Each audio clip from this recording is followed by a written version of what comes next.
Yun, good night mga ka-Engi, Kuya Mike. At welcome back to my channel, no. Alright.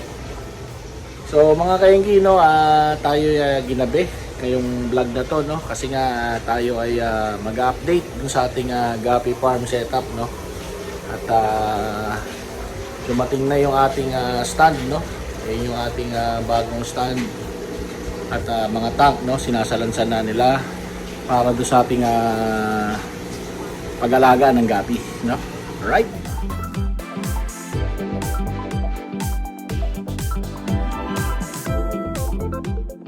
Yun mga kainggi, nasalansan na yung ating mga bagong tank, ano? At i-cocure na lang natin yung silicone yan bago natin pakinabangan.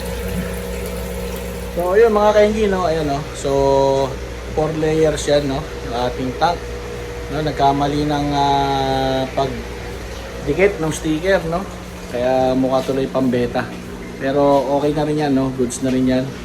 Previous lang naman yung sticker na yan, ano? Alright, so tignan natin ulit mga kainggi, no? Ayan, no? Katabi niya si Sam, no?